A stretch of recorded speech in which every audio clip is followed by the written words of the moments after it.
তো জয় হিন্দ। ফাইনালি তোমাদের রিকোয়েস্টে এই ভিডিওটা বানাবার কোনো উদ্দেশ্য ছিল না, কিন্তু তোমাদেরকে জানানো অত্যন্ত দরকার।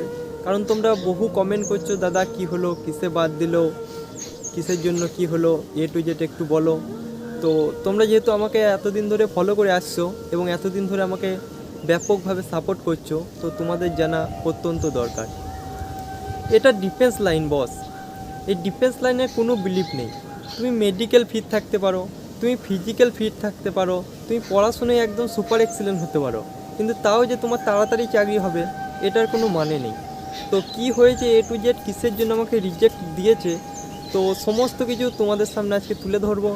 তো যারা আমাকে ভালোবাসো ভাই, একটু হলেও সাপোর্ট করে যেও।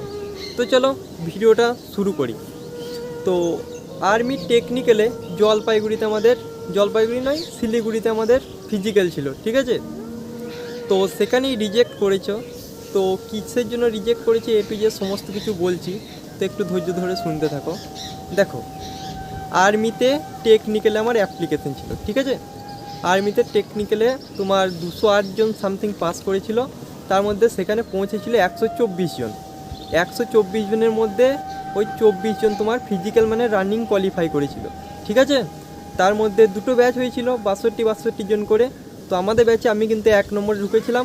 4 মিনিট 57 সেকেন্ডে আমি সুপার এক্সেলেন্ট মেরেছিলাম, এবং আমার প্রায় 100 থেকে 150 মিটার পর সেকেন্ড ছেলেটা এসেছিল, ঠিক আছে। তো রানিংয়ে তো সুপার এক্সেলেন্ট মারলাম। আর ওখানে রানের এত ইমপ্রুভ হওয়ার কারণ হচ্ছে রোডটা ব্যাপক ছিল, ঠিক আছে।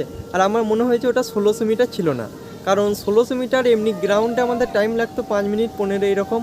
তো ওখানে যেহেতু 4 মিনিট 57 সেকেন্ড টাইম লাগলো, তাই আমার মনে হয়েছে গ্রাউন্ডটা প্রপারলি 1600 মিটারে ছিল না, ঠিক আছে। বা ওখানে একটু জোসিও হয়ে যেতে পারে। তো রান তো পাস করলাম। রান পাস করার পর বিম, পুশ আপ, চিন আপ, এ টু যে সমস্ত কিছু, লং জাম্প, হাই জাম্প, যাবতীয় যা হয় না সমস্ত কিছুতে কিন্তু কোয়ালিফাই করেছি। তো সমস্ত কিছুতে সুপার এক্সেলেন্ট মারার পর আমাকে বাদ দিল, সেটা হচ্ছে বুকিও পাস করেছিলাম ভাই, ওজনীয় পাস করেছিলাম, তো আমাকে কিন্তু হাইটে বাদ দিয়েছে ভাই। তো আর্মিতে হাইট চাওয়া হচ্ছিল 169 সেন্টিমিটার, সেখানেও কিন্তু আমাকে হাইটে বাদ দেওয়া হয়েছে। এটা হচ্ছে তার রিজেকশন স্লিপ, ঠিক আছে। তো হাইটেও কিন্তু আমাকে বাদ দেওয়া হয়েছে। আর অনেকের কোশ্চেন, অনেকে বলবে দাদা তুমি তো বলতে আমাদেরকে 170 সেন্টিমিটার হাইট তোমার, তাহলে হাইটে কীভাবে বাদ দিল। তো দেখো ভাই, একটা কথা ভালো করে শোনো, রান করার পর এমন কোনো মানুষ নেই যার হাইট কিন্তু কমে না, ঠিক আছে। রান করার পর তোমার 100% হাইট কিন্তু কমবেই। এসএসসি জিডিতে আমাদের ফিজিক্যালের আগে কিন্তু হাইটটা মেজারমেন্ট করা হয় একদম পারফেক্ট, ঠিক আছে।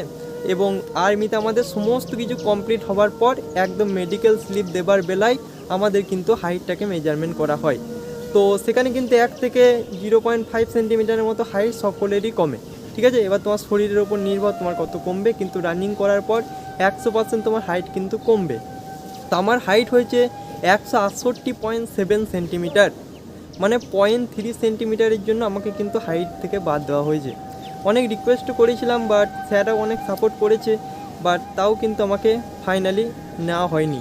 স্যাররা বলছিল মাধ্যমিকে যেমন 33% নাম্বারটা যদি 32 হয় তাহলে যেমন অ্যাপ্লিকেশন করা যায় না বা অ্যাপ্লাই করা যায় না, ঠিক তেমনই তোমার হাইটটা যদি প্রপারলি 169 হয় তাহলে কিন্তু আমরা নিতে পারতাম, কিন্তু 0.3 জন্য তোমাকে বাদ দেওয়া হচ্ছে।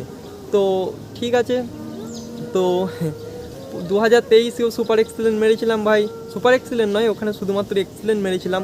তো আগের বছর আমার হাইট ছিল 166 সেন্টিমিটার 166। তো 2023-এ সেখানেও এক্সেলেন্ট মেরেছিলাম ভাই। তো এই বছর আমার হাইট হয়েছে 168.7 আর্মিদের মাপে। তো মানে 2.7 সেন্টিমিটার হাইট কিন্তু আমার বেড়েছে, ঠিক আছে। গত 1 বছরে আমার 2.7 সেন্টিমিটার হাইট মেরেছে। তো যদি হার মানানো হতো ভাই, তাহলে আমি 2023-এই হার মেনে নিতাম যে আমার 166 সেন্টিমিটার হাইট, আমার আর ডিফেন্স লাইন হবে না। কিন্তু তখনও ভাই হার মানিনি, সেখান থেকে আজকে আর্মির হাইটে 168.7 হয়েছে, 0.3 জন্য বাদ দিয়েছে। তো এখনও কিন্তু ভাই হার মানলে কিন্তু চলবে না, আবার প্রথম থেকেই শুরু করতে হবে, এক্সাম দিতে হবে, ফিজিক্যালে প্রস্তুতি নিতে হবে। আর অনেকে বলবে দাদা তোমার রান এত ইমপ্রুভ কী করে হলো। তো দেখো ভাই, এই গত 1 মাস তোমাদের ভিডিও দিতে পারিনি, তার একটাই কারণ আমি রানিংয়ে ব্যস্ত ছিলাম। তো দিনে ভাই 3 বেলা করে আমি রান করতাম, ঠিক আছে। সকালবেলায় লং রানিং, দুপুরবেলায় টায়ার নিয়ে 1600 মিটার, 6.5 থেকে 7 মিনিট টাইম লাগতো, আর বিকেলবেলায় খালি পায়ে তোমার একদম 1600 মিটার রানিং। তো 3 বেলা করে কন্টিনিউ 1 মাস রান করেছি, এবং আগে থেকেও একটু প্র্যাকটিস ছিল, বিকজ আমরা ফুটবল খেলি তো সেই জন্য ওই রানিংটা এই অবস্থা। আর অনেকে মানে চিন্তা করছো যে আমি একবার ফেল করেছি, আমি ভাই হাল ছেড়ে দিই, আমি 2বার ফেল করেছি, আমার দ্বারাই হবে না। তো এটা ডিফেন্স লাইন বস। তুমি মনে করো কাউকে পছন্দ করো বা কাউকে প্রপোজ করলে, সঙ্গে সঙ্গে পেয়ে গেলে বা সঙ্গে সঙ্গে সে হ্যাঁ বলে দিল, তাহলে সেটার মজা কি ভাই? তার পেছনে 1 বছর পড়ে থাকো, 2 বছর পড়ে থাকো, 3 বছর পড়ে থাকো, এবং শেষ ম্যাচ তাকে পেয়ে দেখাও, তখন বুঝবে মজাটা কাকে বলে। আমি ভাই সম্পূর্ণ এটা সাকসেসের জন্য বললাম, ঠিক আছে? তো লাইফে সাকসেস পেতে হবে, এটা হচ্ছে কথা। তো দেখা যাক কতদিন টাইম লাগে বা কত বছর টাইম লাগে।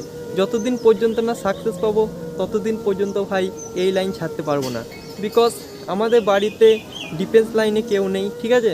আমার দাদাও জিএনএমে চাকরি করে, আমাদের মাও এএনএমে চাকরি করে, বাট সবারই ইচ্ছা ছিল আমিও ডাক্তার এসব লাইনে যাই, বিকজ আমিও সায়েন্স থেকে পড়েছি। বাট আর্মির প্রতি একটা ভালোবাসা আছে প্রথম থেকেই, ছোট থেকে। তো এই লাইনটা ভাই আমি ছাড়তে পারবো না। তো যতদিন ভাই বয়স আছে এবং যতদিন ভাই জিগরা আছে ততদিন ভাই প্রিপারেশন করে যাব। এবার দেখা যাক কিসমত কি বলে। তো একটা কথা বুঝতে পারলাম, সমস্ত কিছুর সঙ্গে সঙ্গে কিসমত বলেও একটা জিনিস আছে, ঠিক আছে? তো সকলকে বলবো কেউই হাল ছেড়ো না ভাই। তোমাদের সামনে আর তো ডেলি ভিডিও দিতে পারবো না, তো সপ্তাহে 2 থেকে 3টে ভিডিও দেওয়ার অত্যন্ত চেষ্টা করব। তোমরা টপিকগুলো লিখে দেবে, আমি তোমাদেরকে A to Z রিয়েল তথ্য কিন্তু দেওয়ার চেষ্টা করব। যতদিন আছি ভাই সাপোর্ট করব, তোমরাও সাপোর্ট করো, এবং সকলকে বলবো ভাই কখনো হাল ছেড়ো না। যতই বাধা আসুক না কেন, যতই রিজেক্ট করুক না কেন, লাইফে কখনো হাল ছেড়ো না। দেখবে একদিন না একদিন ঠিক সাকসেস পেয়ে যাবে।